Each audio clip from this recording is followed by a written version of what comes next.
So when you have somebody come in with fairly extreme anxiety or ADHD or sleep dysregulation or trauma response, and there's a couple of standard deviations of change on the table right there, it really is. I mean, I used to work in traditional mental health. This kind of feels like cheating sometimes. It feels like I get to give people changes. I get to provide this agency, and people move through like not, being able to sleep because they've been drinking for 25 years, and they can be sleeping again in 2 months. Or somebody who's deeply traumatized with a recent PTSD trigger in 6 or 8 weeks has the teeth pulled from it, and now they're working through the more, sophisticated aspects of it, the cognitive, the relational aspects of it, perhaps.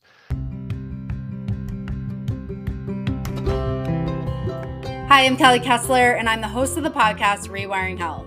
Whether you're an entrepreneur who feels like you have the weight of the world on your shoulders trying to juggle all aspects of business, or you're a corporate employee who feels like you're pulled in multiple directions trying to excel and meet deadlines, or you're a passionate parent who feels like you pour your heart and soul into your children and there's not much left for you, you're in the right place. This podcast is designed to give you tools, tips, and strategies around how you can cultivate balance within your life, feel energized and present, and stop feeling like you're compromising your health and inner harmony. I am so glad you're here. If you've ever been an athlete or involved in the sports world, you are no stranger to knowing how important it is to optimize performance. Even as a physical therapist, I've worked with the human body for years, and understanding the nuances of the human body is so crucial to actually getting people back on their feet quicker. But what if we could do the same thing with our brains? And this is why I am so honored to have Dr. Andrew Hill on the podcast today. He is a cognitive neuroscientist from UCLA and is the founder of Peak Brain Institute, a leading neurofeedback practitioner and biohacking coach for clients worldwide. At Peak Brain, Dr. Hill provides individualized training programs to help you optimize your brain across goals of stress, sleep, attention, brain fog, creativity, and athletic performance. This is such a fascinating conversation and something that is so important to understand, especially if you want to optimize your brain and create a whole new life for yourself. I am so honored to have Dr. Hill on the podcast today. Welcome, Dr. Andrew Hill, to the podcast today. I am so excited to talk to you about something that is so important and just is so applicable to so many lives. So thank you so much for being here today. Of course, my pleasure. Thanks for having me.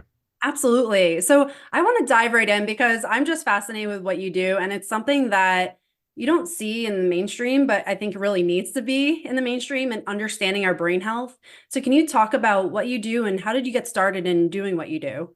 Sure. So, I am a cognitive neuroscientist, which sounds really, ivory tower education focused. And what it is sort of the practice of using a mix of physiology or brain measurement and performance measurement, things like attention or sleep. And you can put those in contrast, and the field of cognitive neuroscience will use those tools to start answering questions about basic science. What is true? What are mechanisms? How's the brain built? How does attention work? How does sleep work or learning?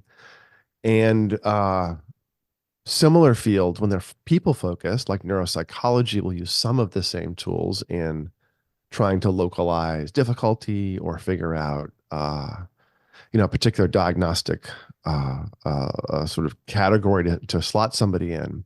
But what I do is sort of use those tools to teach people about their brain as it works so that people can then use what they know and learn about themselves to transform. And we also do a technique which helps you change your brain quite a lot. So these two pieces are quantitative EEG or brain mapping, and neurofeedback or training the brain waves, the EEG, using a form of biofeedback.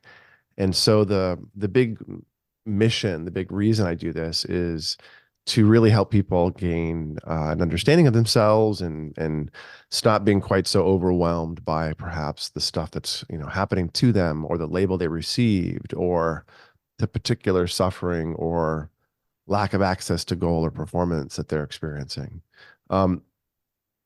I used to work, I guess, to answer your question about how I got into it, which will maybe unveil a little more about, what it offers about brain mapping and this transformation sort of landscape. I worked in human services, mental health, developmental disability, all those fields for many, many years. and probably had done 10 or 11 years working in that environment, including a lot of acute inpatient psychiatric work. And I ran facility for several adults with nonverbal developmental disabilities and often, dramatic level of impairment. And so I walked through, a long time after undergrad, going through different allied health kind of roles, working in really acute edge case suffering or performance difficulty. And I didn't see a lot of change. I didn't see a lot of people getting their needs met. I saw a lot of palliative care, especially working in acute environments. I saw a lot of people getting caught, before things fell all the way apart, so to speak, but not always.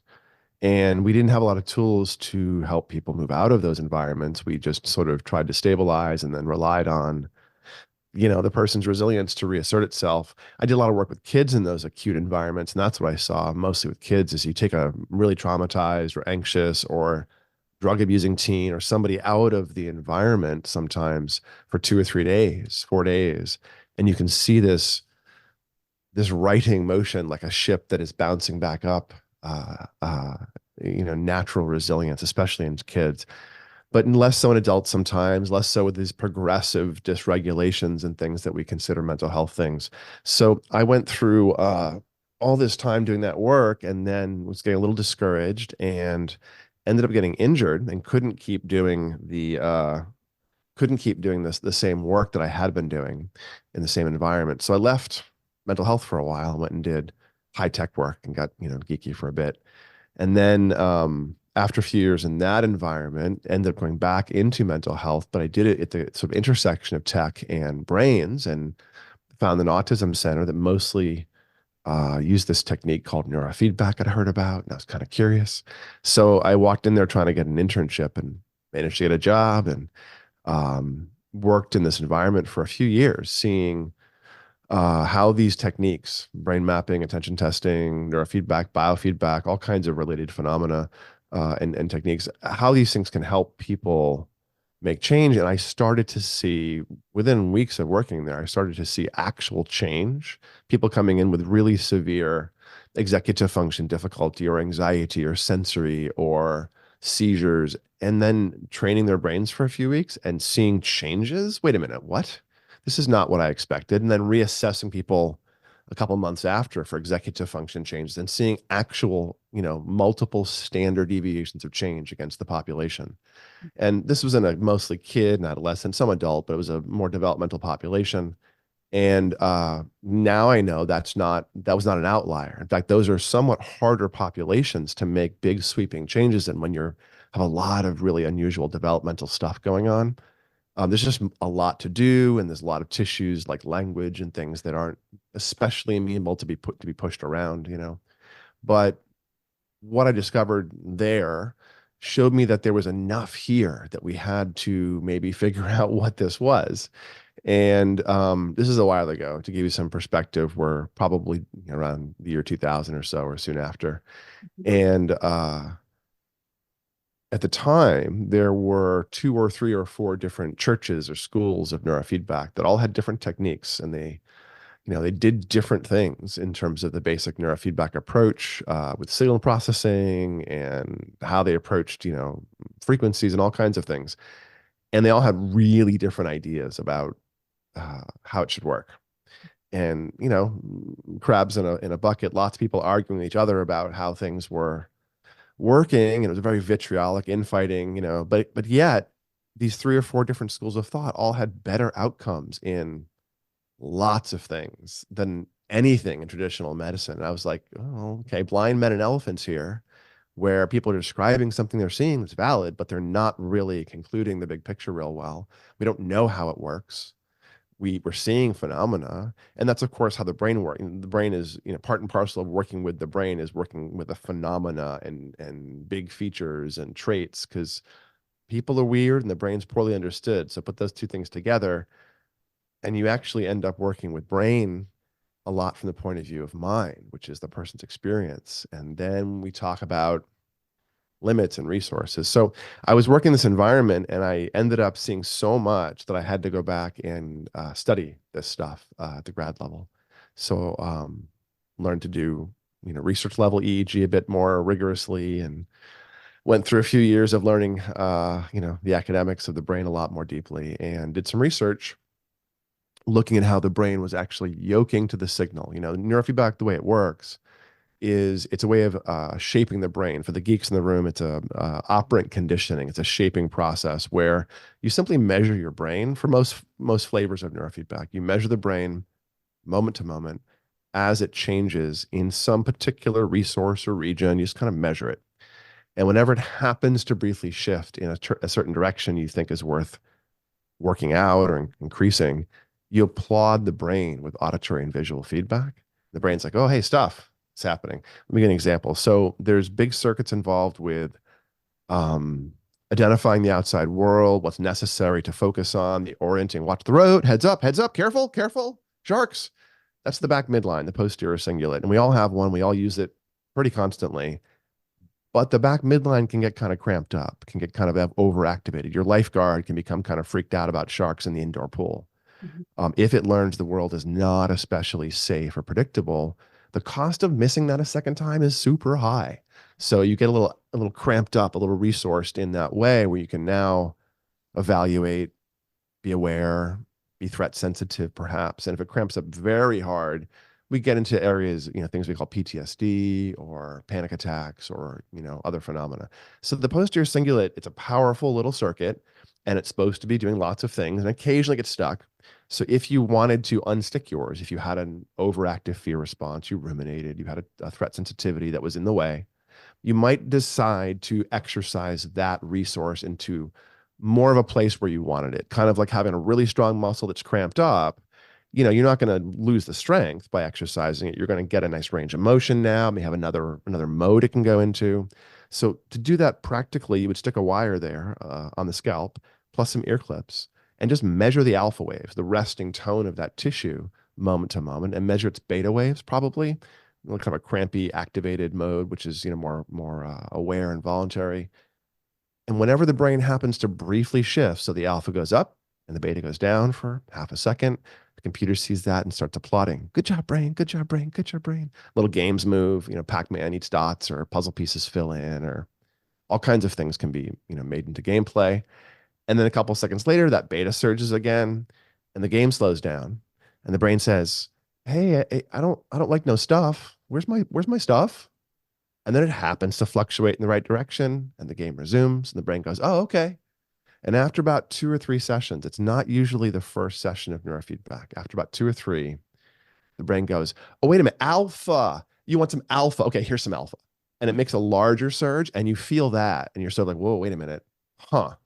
I might be feeling a little different. Am I? Nah, I think I'm imagining it. Maybe. Nah." And then you do it again, and you're like, "No, hey guys, I feel a little calm. I feel a little bit, still. It's kind of weird." And then it wears off. It's a little bit of a stretch, and then it wears off, transient. And the more you do it, the less it wears off. But you tend to have this window of from an hour or two to a day or two of noticing shifts in the stuff you're training, and the stuff you can train, and the stuff you can reliably see in brain mapping are these big regulatory features: stress, sleep, attention, speed of processing, sensory function, social function. These gross features are generally fairly, you can kind of spot them. You can kind of get a sense of how your attention works in a map of your brain, or your anxiety. We mentioned in perseveration and rumination, threat stuff, which is the back of the brain. There's a similar cingulate in the front, which is more about selecting the internal environment. What do you care about? What's important? What are you thinking about? I call that the CEO, the anterior cingulate, is walking around going, "Think of this. We care about this. Do this. Do this. Do this." And when the anterior cingulate cramps up, we tend to get obsessive, perseverative, stuck in our head. But being stuck in your head, stuck in your gut, can be skills. You can be a CEO and a lifeguard. It can be powerful. It doesn't necessarily mean these things are problematic. So I tend to do attention testing and a brain map, and then sit down with you and say, "Hey, look, here's some unusual features of your brain. Let me teach you some of the resources, how they're laying out in data. Let me teach you to read data. Why don't you teach me what's important, what's ringing most true?" Because people are weird. We're looking at population level stuff. Good job. Be weird. The point is not to say, "Why aren't you average?" It's to say, "Hey, look, is this useful? Do you care?" because it's not a diagnostic landscape where we must get to the diagnosis and the best like frontline medical intervention. We're trying to create agency and awareness of what's happening. And you can do neurofeedback to shape the EEG if you wish, but let's say we see that your, I don't know, alpha waves are running slow, and that's why you have word finding issues and delayed recall, and you have some chronic high beta. And I say, hey, look, this is often a generalized, stress response, sleep maintenance issues, kind of draggy, tip of the tongue. Oh yeah, I'm burnt out. Oh, okay, this might be related. This is often from your sleep being dysregulated. So here's 4 sleep hacks. Oh, you aren't doing 2 of those well at all. Oh, try that for a month. I bet you get deeper sleep, less sleep, start feeling sharper and smoother, feel less like you have to keep your foot on the gas. Let's see what happens. So once you have the sense of how your brain works, it's not about which label. It's not about doing neurofeedback or any particular, high-tech intervention necessarily. It's about, oh, that's how my brain works. Okay. And it might be some suffering, it might be some gifts, it might be a mix. But even if it's suffering or pain or something, the moment you sort of see it, understand it, get a sense that it's a real phenomena, your suffering, your complaint, your pushing towards goals and being frustrated isn't exactly shifted instantly, but it's a lot harder to be overwhelmed, be ashamed, feel guilty about the fact that you're tired all the time, or you're stressed all the time, or you aren't feeling effective at your executive follow through on things because you're just doing too much, and you're in full catastrophe mode, like many of us are these days. Yeah. So long-winded answer, but I got into this to provide agency and then use these tools and double down on these particular tools of neuroscience, because I can teach you about your brain pretty well for a lot of stuff we tend to care about. And I can give you tools, biohacking tools, as well as, specifically neurofeedback for making the change if you have stuff that's in the way. High achievement does not come without a price tag, and sometimes it's our health. If you're wondering if high achievement is compromising your well being, take my free quiz in the show notes. Sense. Yeah. What I love about this, especially as you're speaking, is that it's so empowering to hear, because a lot of times people look outside themselves to make these changes, like, oh, when this happens, then I'll be able to sleep. When this happens, then I'll be able to focus more. And what I love about this method is that you're really using what's within you to create changes outside of yourself and experience life differently. And I just love that approach, that you have it within yourself. And also another thing, as you're speaking, is like you talked about taking the shame and guilt away from that. And when you're seeing the brainwaves, like, oh, my brain is just responding in a certain way. And when you can take that away, it almost feels like it's more actionable. Like you can move forward in this. You can start making those changes rather than being paralyzed by there's, quote, something wrong with me. So I love that approach. And I think it's just so fascinating. And one other thing that I love about it as you're speaking is that it's individualized. And a lot of times treatments become so blanketed, like, oh, you have depression here, this is how we treat that. But we are all individualized. And why would, we have individualized medicine for like heart conditions. Why are we not doing that for the brain? And so I absolutely love this approach. And I want, for someone who maybe doesn't understand the brain waves, can you dive into Sure. that deeper? Because that I think is really a big core piece of that, of course, is that, like, if we understand the brain waves, what are we supposed to be looking for? Like, if Yep. we want more focus, attention in our life, and be able to really dive into something and feel that flow state, what are we looking for as far as the brain waves that's resemblance of that? Sure. So you can think of brainwaves as like little tunings that lots of machines can do. So we've got about 2 billion, they're called microcolumns or mini columns, and they're giant clusters of cortex. The cortex, the bark of the brain, is this giant sheet of tissue that's kind of wrinkled up and packed very densely on top of the brain, the surface, to create a lot of surface area. And that's where most of the neurons that produce brain waves, little bursting patterns of electricity. And the cortex is made up of columns that run through it that are 6 layers deep. And those layers have, 30,000 neurons and 100,000 support cells, glial cells, and other things in there. And that whole little 30,000 column of computational units is like the city block party happening in that one corner of town. And you've got a whole bunch of those. You've got, a couple billion of those. And They happen to have clotheslines strung between local buildings so they can influence each other. And they have like long distance telegraphs strung to really far parts of the city that may have functional significance, like the mail place or the sewer or wherever else they may have to, be aware of.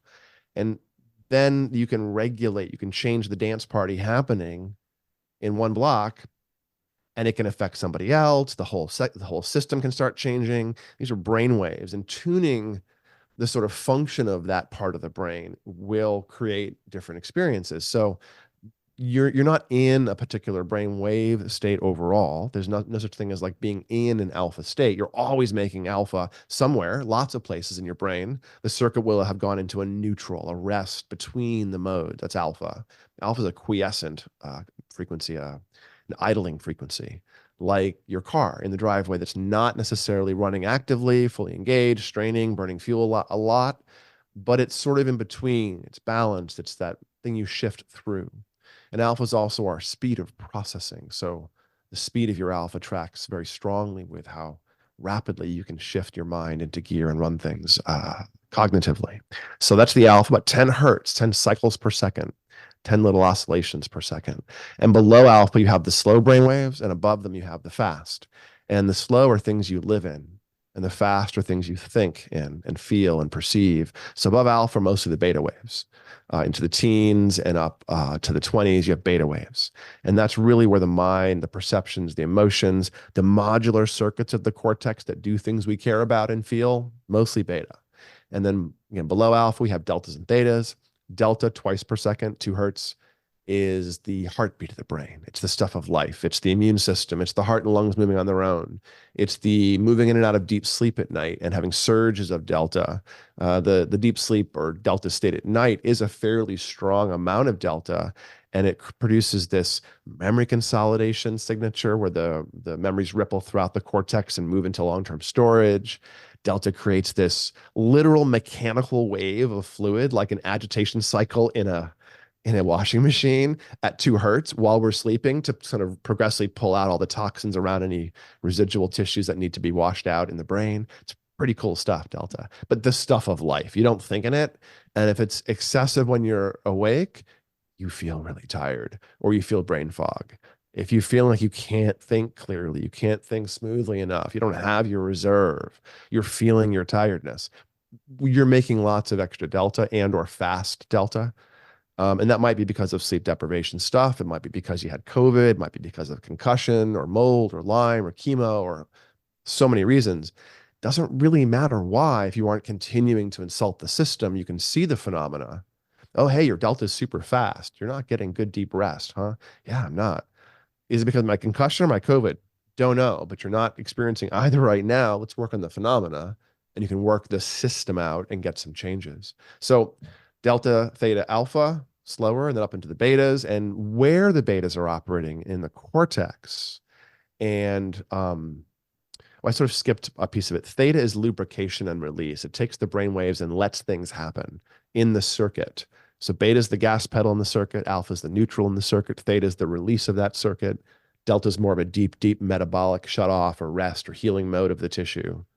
And you have things called gamma, which are up above 40 hertz, but gamma is sort of a thing you can't really measure without getting into a ridiculously expensive lab. Most of the stuff, there are some exceptions, but if you hear the word gamma in an EEG consumer perspective, it's kind of like the word quantum. Someone's trying to take your money.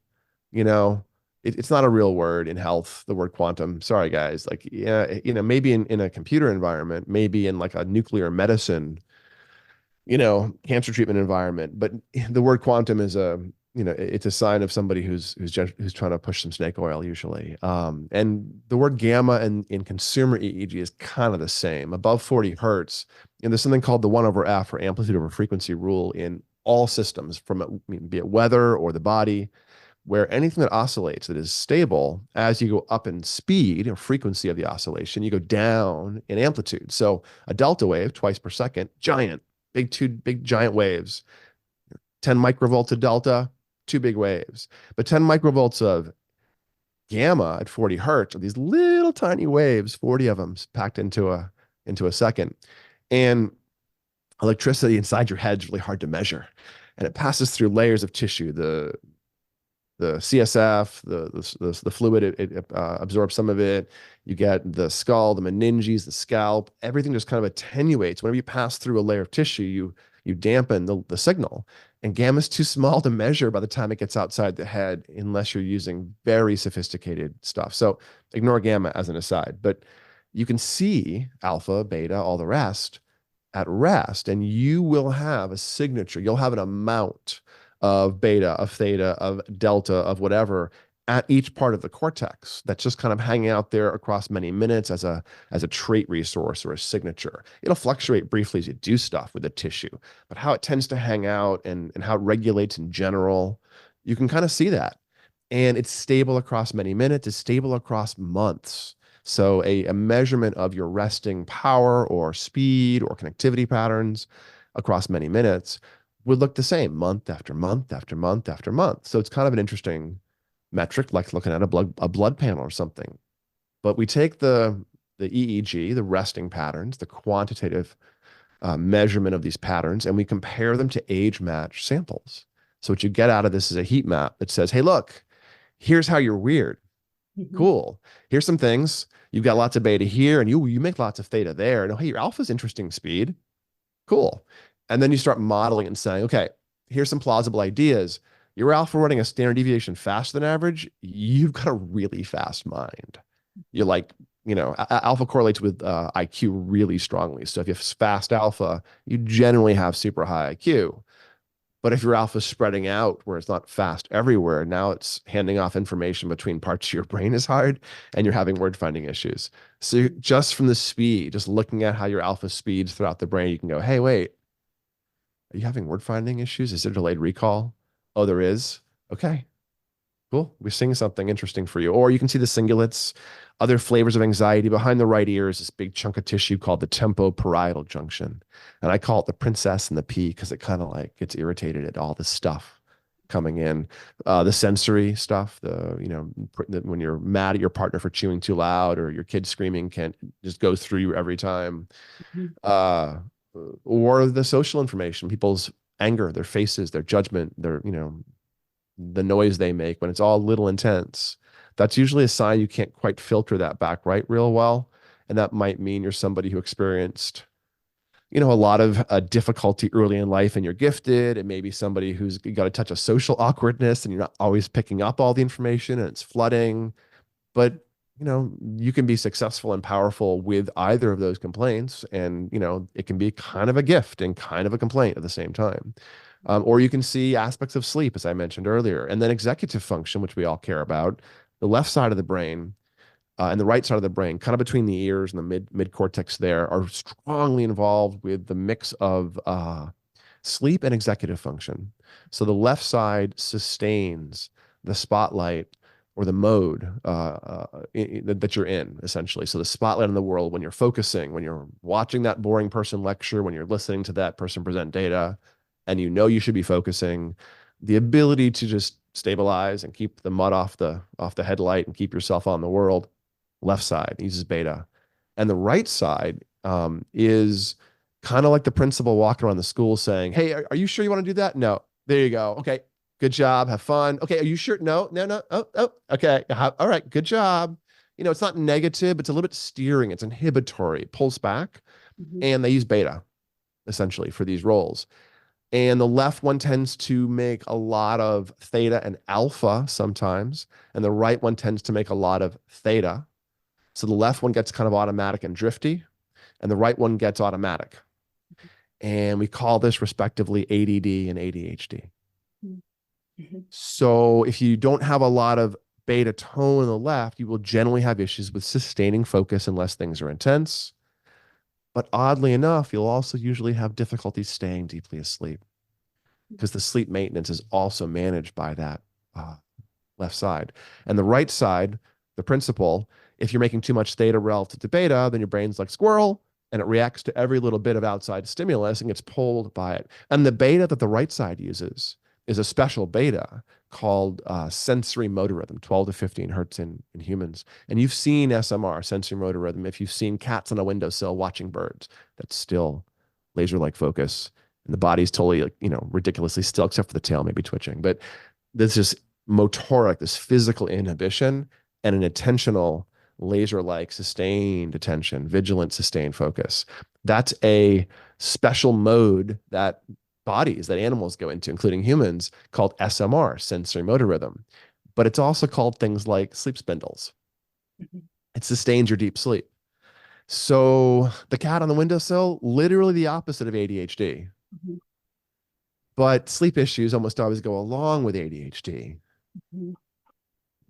But I can teach you about your SMR and your executive function, never getting close to worrying about if it is it ADHD or not, and it's often overdiagnosed. And more work about, hey, look, are you having some sleep maintenance issues, or is there a focus difficulty?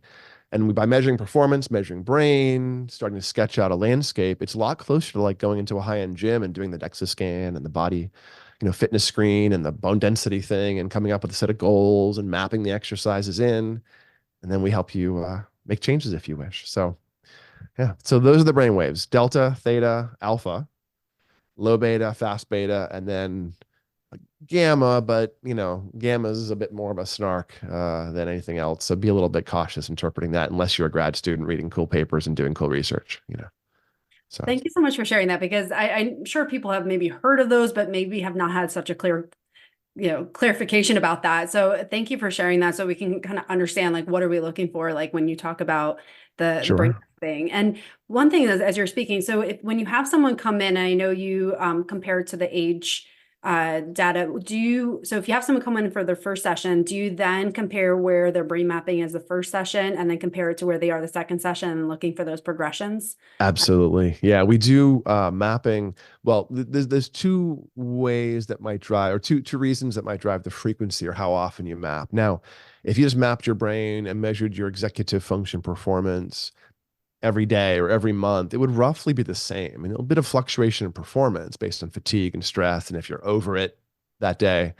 But the brain's kind of the same, unless you're really thrown off. You got a concussion, you got some new COVID, you've gone from day shift to night shift and you're not adjusting something, then you see a quick change or a medication change, Adderall, no Adderall, or 10 days after you start an SSRI, you can tell if it's going to work in the brain maps Mm. before you might feel it, which is kind of cool. Wow. It can take a few weeks for that to build up frontally, but you see it 10 days in. So it's a tool of agency in that way. And Peak Brain, my company, we provide an unlimited membership for brain maps. It's a one-time fee. It's $500, but podcast listeners, it's half price, so $250. And you get access to brain mapping in all of our offices without limit. The idea is to teach you to use the tool, to teach you to become your own expert, not to become a doctor where we diagnose and write reports, but where we get you close to the data and get you valid and get you understanding the real neuroscience for you where it matters, so you can then progressively move through. So if you're somebody who's trying to figure things out, that can be a reason to map. And then maybe you go forth and do therapy, meditation, medication, make sleep changes, diet changes, who knows, and come back every several months, and you would start to see the stuff you're doing make change. Mhm. When we're doing neurofeedback, we remap the brain every 20 or 25 sessions. So every other month, basically.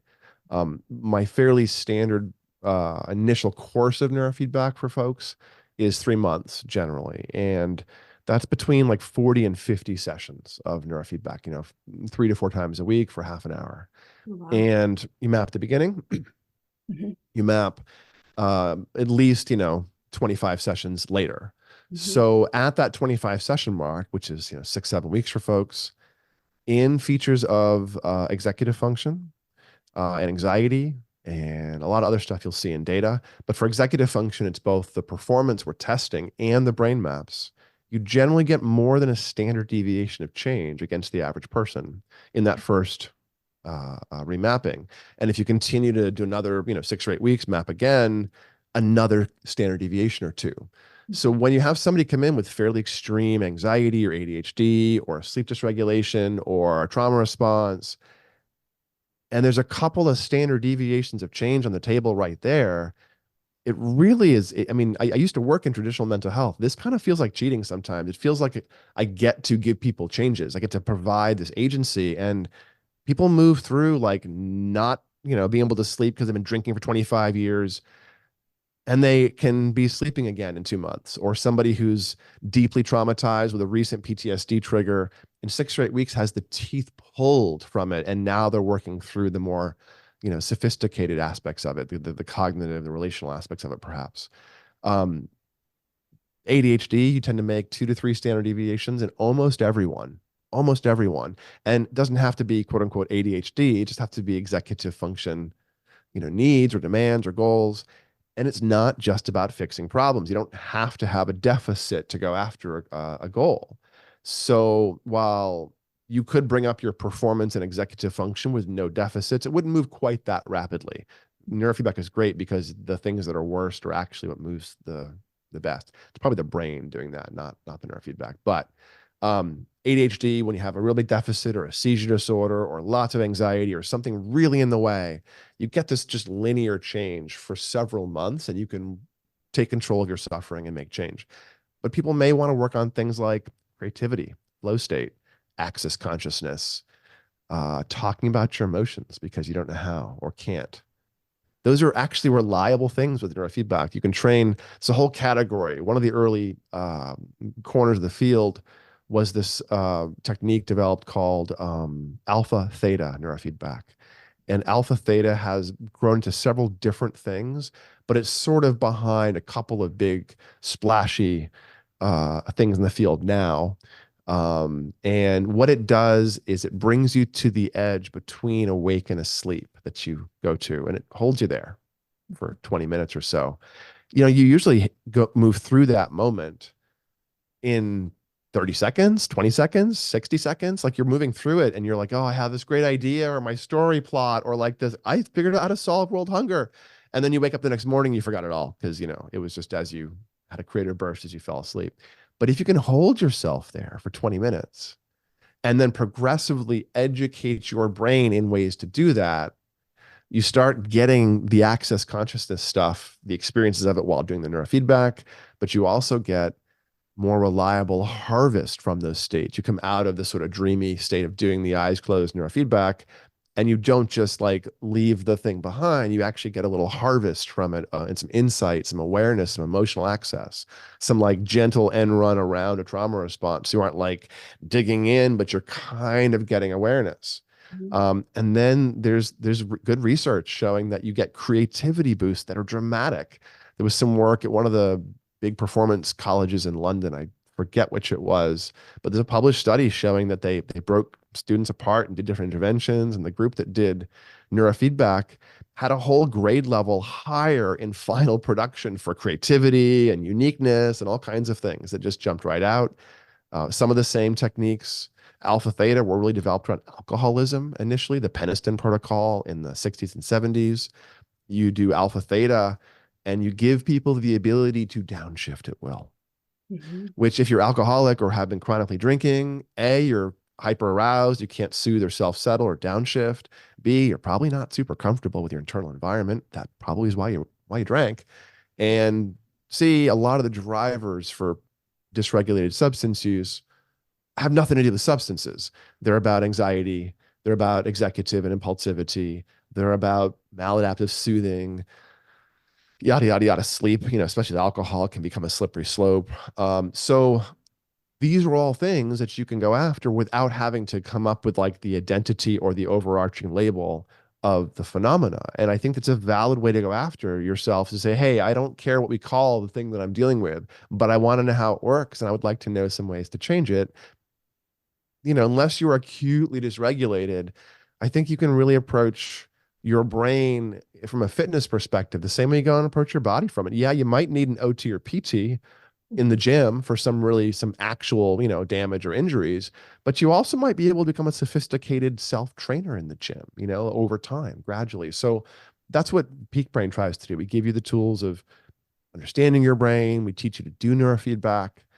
Most of our clients do neurofeedback from home, so you don't need to be near any of our offices. We do have 4 in the US and a couple overseas. If you are near LA, Orange County, St. Louis, New York, or London or Stockholm, you can come see us locally.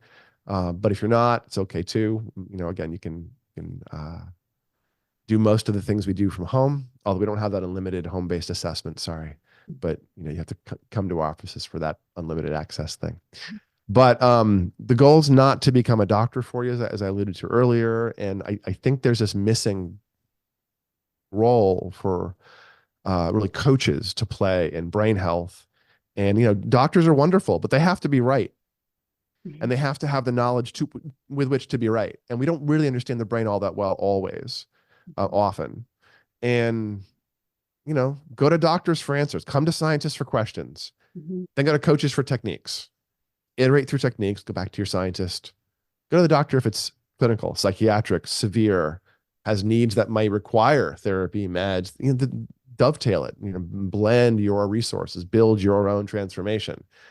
But what I don't want folks to do is to be satisfied with their suffering and their lack of, I don't want you to be overwhelmed and think that that's where it has to stop for you.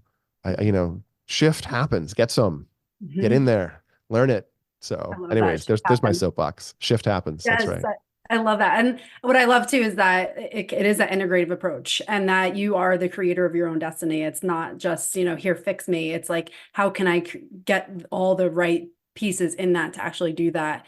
And just how profound, like as you were speaking, and what I love about the brain is just that how quickly it can adapt. And excuse me, when you're talking about things that maybe you've had for years and how quickly you can start seeing changes in your life, I mean, that is huge. You're talking about a few weeks, you're going to start noticing things. Yeah. And I think that's just so empowering to somebody who maybe has been living their entire life, maybe suppressing what they're feeling, or just trying to put it to the side, or trying to plow through it. And now you can actually start seeing the changes within yourself in a short period of time. And I think that's just so empowering to somebody who is feeling stuck.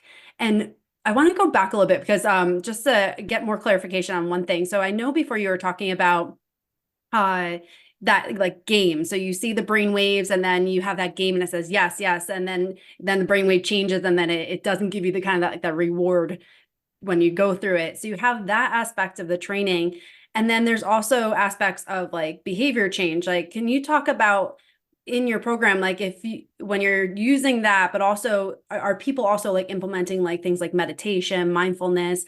And when you have all those things going on, how do you know exactly what's causing those changes, or does that matter? Can you kind of dive into that a little bit more?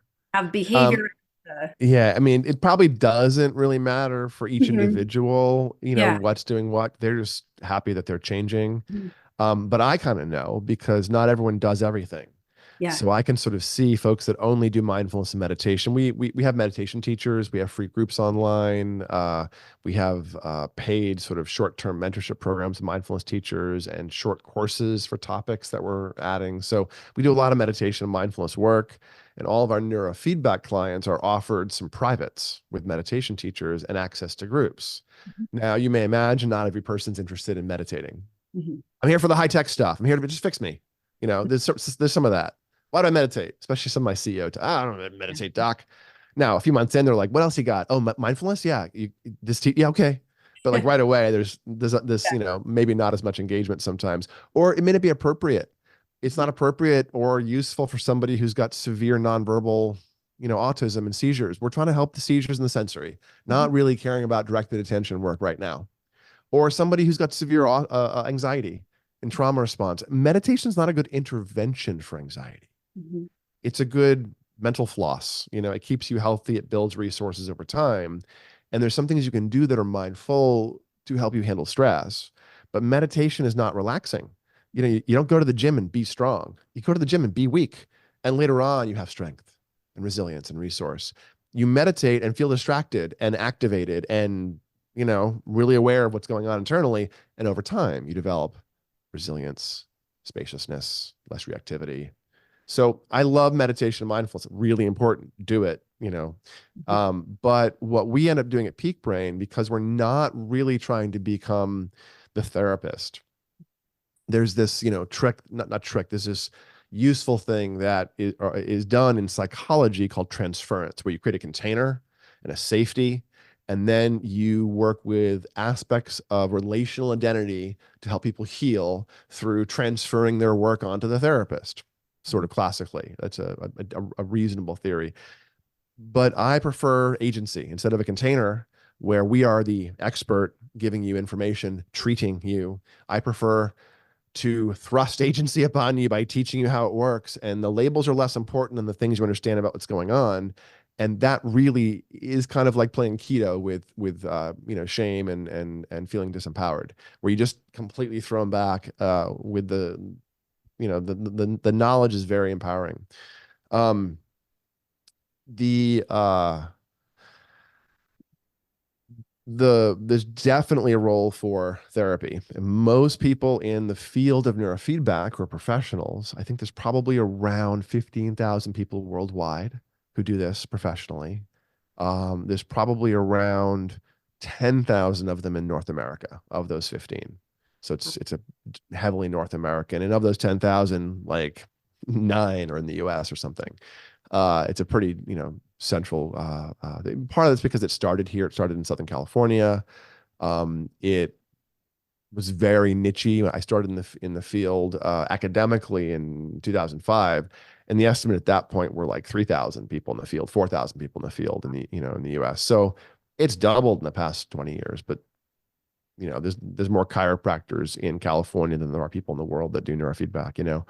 So you maybe should find somebody who is a therapist that does neurofeedback because they're mostly therapists. Of those 15,000, they're almost all therapists who first became providers of care in some way and then discovered neurofeedback was a powerful tool for their population of interest, for their eating disorder population or athlete population or autistic population or trauma population that they really care about. Neurofeedback really works well. So they went and they learned some neurofeedback and they're implementing it with that population in the whole therapeutic container with all the skills, with transference often if it's a relational, kind of therapeutic environment. So powerful. And I think it's really useful. But I want to provide something a bit different. So we doubled down on the access and education for the brain mapping. We provide meditation and mindfulness as the mind piece of it. I sort of view neurofeedback like the coach in the gym helping you build the resource, and therapy or anything else like the coach in the field helping you learn to change the behavior, the voluntary. And mindfulness can be that for you, I think, for a lot of our goals. So we offer it, we provide it, and it dovetails. And I see people who, the same, population sometimes of people who do mindfulness only, do neurofeedback only, combine them. And there is this multiplicative phenomena when you start stacking things that bring up plasticity. Neurofeedback, strong plasticity for 24 hours or at least, measurable. Mindfulness, decent plasticity boost as well. If you combine things, you get faster change. Mhm. You also get faster change when you combine neurofeedback with anything else. So you combine it with hyperbaric medicine and it accelerates the changes you would get in your brain from hyperbaric. Or you combine it with medication. There was a lot of the research in the 70s was looking at neurofeedback with stimulants and just stimulants and show just dramatic changes sometimes. Part of that's because, FYI, those of you who may be considering neurofeedback, if you have in your lifestyle things like psychostimulants, Adderall, Ritalin, et cetera, or cannabis, those two things are dramatically potentiated by neurofeedback. A few weeks in, you will have zero tolerance to those things and they will be at their maximum potential for you, which is a good sign in some ways. You don't need your Adderall meds anymore or whatever, but you have to prepare for it. And usually neurofeedback has almost no sort of like quick side effects. You have to work your brain out in the wrong direction repetitively, feel crappy each time and ignore it and keep going before it becomes problematic. It's like working out in the gym the wrong way. You just have to kind of work at it with neurofeedback. And it's a bit self-correcting because of that. But it abolishes tolerance to cannabis and stimulants, Mhm. which can mean you're suddenly angry at your mom or can't get off the couch and your girlfriend's mad at you because you smoked a joint. Like literally people get in trouble sometimes with those drug categories if they don't know that. So if you're thinking of doing neurofeedback, not just with us, but in general, the plasticity boost is so high that you wipe away acquired tolerance from years and years of lifestyle, especially dopaminergic things that are highly stimulating.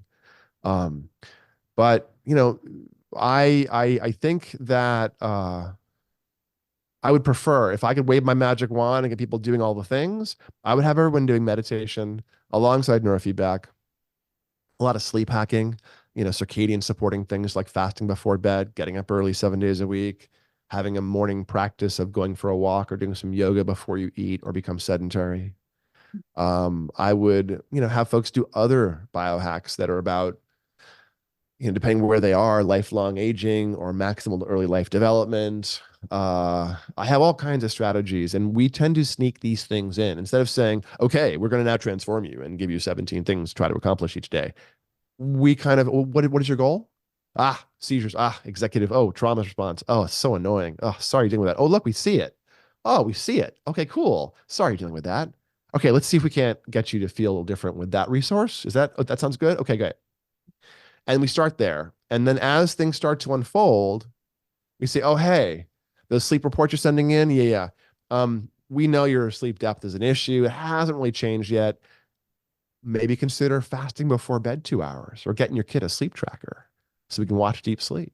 And we kind of sneak in the biohacking coaching for the behavioral stuff for sleep. And then people tend to, once we help them create some change. My stuffy CEOs who don't want to talk about emotions are like, hey, what else you got? Mhm. Oh, meditation. Oh, okay. Yeah. What's that? How do I do that? Okay. Or, someone's gotten through taking the edge off their acute trauma or anxiety or whatever. And now they're like, oh, hey, I'm feeling pretty good. I got some program time left. What else can we do? Oh, Mhm. hey, now that your anxiety's under control, I think it's a great time to bring in creativity work and flow state work if you're interested. For obvious reasons, you wouldn't want to do flow state and creativity work before anxiety work if someone's really dysregulated because you kind of dump dynamite in the kiddie pool and drop them into their crap acutely. If somebody's got an unresolved acute anxiety or trauma thing lurking and you make them super creative, they just spend 20 minutes going, so you don't need to do that. Neurofeedback never needs to be uncomfortable, folks. Don't believe anyone who says, oh yeah, that thing that felt weird afterwards. Yeah, you can push through that. Generally, that's not true. A little tiny bit of fatigue, a little tiny bit of after effects where you might feel wired or a little bit tired is it for side effects that you should tolerate. It's like the gym. You go to the gym and feeling a bit tired afterwards is good, Mhm. but 2 hours later it should be gone, Mhm. or you worked out wrong. Mhm. And you might feel a little bit pumped after the gym, but 2 hours later that should be gone, or something's in your workout, in your pre-workout. Um, it's that kind of phenomena, and you tend to get this lingering effect with neurofeedback about 24 hours, where you can see your sleep onset, your sleep depth, the amount of your dreaming, how reactive you are, how much stamina you have, how focused you are will shift based on what you're doing to the brain. You'll get a different effect. And then you have this opportunity to say, oh, hey, I like that new protocol that did this.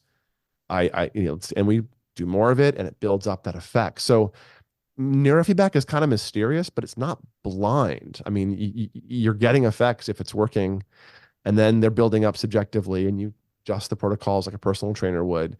And then after you built up enough change, you go back and you see the stable changes. So you can progressively demystify without ever having a label or diagnose in some ways for some of these phenomena. So Yeah, no, I think that's absolutely fascinating. And I love that like stepwise approach. It's not like bombarding somebody, but it's going where they are and just pushing them a little bit further towards where they want to go. So I absolutely love that. And one other question I just want to ask you, because yeah. so if someone's coming to you, say they have anxiety, but they also have like a seizure disorder, Mm. can you address them both through that, or do you address the one that is most impactful? And then when that's in a better place, you start to address the other one? There are things for which you have to do sort of an order of operations. I alluded to like creativity works after anxiety Mhm. resilience work, Mhm. essentially. But seizure and anxiety would actually be addressed relatively at the same time, Mhm. because seizure, that SMR frequency that I mentioned earlier, that suppresses seizure. That was actually that was the discovery that launched the field of neurofeedback in the mid 60s. Barry Sturm at UCLA was experimenting at NASA's behest on cats, exposing cats to rocket fuel, methylhydrazine. And astronauts were getting sick, breathing in vapors and feeling nauseated and, worse. So they were testing the toxicity in the 60s, animal research, so there's some gruesome details here. But Sturman was putting cats in plexiglass cages with beakers of rocket fuel and starting a stopwatch and waiting for symptoms. And they found, after doing this research, that of the 32 cats they had, 24 of them had this perfect dose-dependent curve where increased minutes in the exposure meant increased symptoms. Stumbling, drooling, crying, seizure, coma, death. Perfect dose-dependent curve. And 8 of the cats, not so much. Instead of the other cats, the 24 having seizures at 40 minutes in, these other cats were like 2.5 hours in, showing a little hint of symptoms here and there, but like seemed oddly stable, like meta stable. They refused to be knocked over by strong irritants in the environment.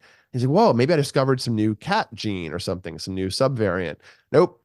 Turns out a different experiment had been done with these cats 6 months prior, where he taped a milk dropper into their cheek and squirted chicken broth into their mouth whenever they made more SMR. Because cats make so much, it was an obvious thing to see if you could do operant conditioning on or shaping on. So, okay, cool, you can shape up the SMR, put them back in their, cat playhouse until another experiment. And these cats were seizure resistant because of this SMR training. So he took his lab manager, who was medication uncontrolled, having tens of seizures every month on Mebarol, Tegretol, Dilantin, big drugs, and created an auditory reinforcement training system for her on her SMR. And over the next year, she trained up her SMR, went off all of her meds, and was seizure free for a year. Wow. And that was the start of the field in the late 60s. So SMR regulates sleep and sleep depth and seizure.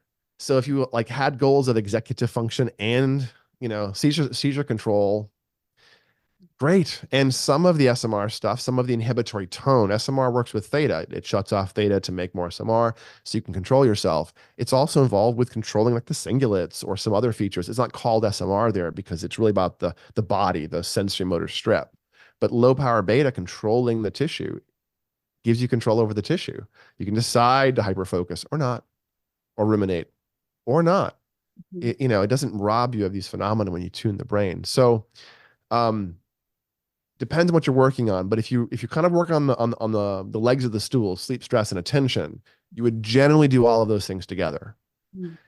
When there's an acute destabilization, seizure, migraine, major trauma response, it's active. You may want to try to put your thumb on the scale as rapidly as possible and get after that because the person's having seizures. Like, I had a young woman come in for training when we first opened Peak Brain who was 12 years old, but looked 5, had genetic protein folding disorder, very, very small physically, and was having hundreds of drop seizures an hour. Wow. Like multiple times a minute. She would just seize, you'd see EEG, and she would come back up 10 seconds later and come out of it sort of, and 5 minutes later have another drop seizure. And had been doing this for 12 years. And her parents wouldn't sleep because she would, stop breathing sometimes, and everything was dysregulated. And they cared about her motor coordination, they cared about her language, they cared about her sensory issues. But what was most important was the fact this kid was having drop seizures hundreds of times a day. And we really just focused on that for a couple of months. And over the first 4 weeks, she dropped down to having about 2 seizures an hour. Wow. From like every several times a minute, she was having seizures to a couple an hour. And that meant her parents, for the first time in their, little family, were sleeping themselves at night now, which started to change things. Now, dad didn't have to sleep at work some nights just to be sane. He would now sleep at home. Now they weren't worrying all the time about their kiddo, having a respiratory event. So, it wasn't all of the things we wanted to get done, but we really focused on that. And the same is true of like acute PTSD or something. Someone comes in with massive PTSD that's really recent trauma, really activated. You might just want to get in there and try to put your thumb on the scale. But generally, I would prefer to help you change your brain long term. And then it's going to be a slow change, a gradual change, a change you aren't sure is happening, but you look back every month and go, oh, wait a minute. Oh, yeah. Okay, my sleep is way different. Oh, I'm not craving alcohol. I stopped biting my nails. Oh, good, cool. And it just kind of happens because the resources build up. And this alludes to the question about, where do you blend in different interventions? Yeah, you can biohack with all kinds of cool tricks. You can get all the awesome therapists. You can get all the good drugs, and they may all be what you need. But if you also change the resources, then you tend to drive the machine better. You get better shocks and steering and brakes. You enjoy driving. You know, people with learning difficulties, ADHD, issues with short-term memory. Oh my God, Doc, my kid's reading for pleasure. What did you do? He always wanted to read for pleasure, but it was really hard to focus. Not hard to focus anymore. Apparently, your kid loves reading. I didn't do that. Just got the brain out of the way, and the person wants to use the machine. And we all want to not be dysregulated with stress, driven by substances, reacting to our partner with just proportionate anger or shortness or whatever. We all want those things. We know our kid wants to be a high performer. Our spouse wants to be caring and good listener. We want to not be a jerk and not procrastinate. We all know this. And if you bring the resources up, it just kind of works. If you go to the gym and do a bunch of curls, you don't later on think when you see a heavy thing, oh, wait, was it my left arm? I should lift. You just grab the thing and move it. Mm-hmm. And when you work on your inhibitory tone and then your mother-in-law calls ranting, you hang up having not yelled at her and go, oh, interesting. I'm not mad. Huh. Yeah. Cool. And you have better resource integration. So yes, a therapist can be a big piece of that if the stuff you're working on is, got some edges, and some stickiness and difficulty. But otherwise, it's your brain. Do what you want. So. Yeah, I mean, it's absolutely incredible and it's exciting. I mean, it's super exciting because this is only going to grow, I'm sure. You're always learning new things about the brain, and just like having this tool where you can really get to the root cause of things. I mean, that's absolutely exciting for transforming people's life and well-being. So I think that's fascinating. And for someone who wanted to get into your programs, learn more about it and how they can really dive in themselves, where can they find you? Sure. So our company is called Peak Brain Institute, and you can check us out at peakbraininstitute.com. But all of our socials are Peak Brain LA, because that was our first office. And we've got, again, 4 in the US, in Southern California. We have Los Angeles and Orange County, also St. Louis, also New York City. And then for our folks across the pond, we're in London and Stockholm. But if you're near one of our offices, great. You can come on in. You can do some meditation work perhaps, or join the discount brain mapping club and have really good deep education on yourself. But if you're not and you have needs, just give us a shout. Come talk to us on social media, or email us on the website, or chat with us on the website, and we can send you out equipment. We can do remote brain mapping. Our coaches are on 7 days a week around the world, helping hold your hand, place wires, bug you for not filling out your sleep surveys, because that happens. They're coaches, and they're here to run over when the machine looks confusing and help you set yourself up like the coach might at the high-end gym. And they really care about your brain experience. So if you're interested, come check us out. But neurofeedback, we're not the only game in town. So, if you're thinking this might be something for you, it might be. And there are people in most big metro areas that do neurofeedback. I would say if you're looking for another provider, I'm biased, but try to find one that does brain mapping or quantitative EEG. It's an assessment tool where you will be the process will now be individualized to you. And most people that use QEEGs are good providers. There are some providers who use more one-size-fits-all systems that are magic boxes, and that's only great if your magic works, which it might not if the person you're working on is an average. So I would encourage folks to stick to the more science end of the neurofeedback practice space, i.e. brain mapping as a criteria for selection. So that's more about how to find neurofeedback and how to find us. But Peak Brain LA on the socials, come look at our memes and tell us your brain questions. That's amazing. I'll put everything in the show notes. So if you're listening to this, definitely check it out and connect with Dr. Andrew Hill. And thank you so much for everything you've shared today. It's insightful, it's amazing, and it's, like I said, very exciting for what's possible for us to heal, grow, and evolve as we are. So thank you. Of course, my pleasure. Thanks so much for having me. It's been great to share a little bit with you today. Yes, thank you. And again, if you're listening to this episode, share it with someone who might benefit from it. And don't hold it to yourself. There's so many amazing points that were brought up here that if someone's struggling, this really could be the answer to what they need. So thank you again.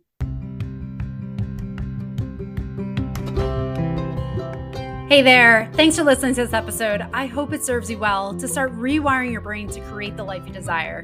If you found value in this, please share it with a friend and tag me on Facebook or Instagram at Dr. Kelly Kessler.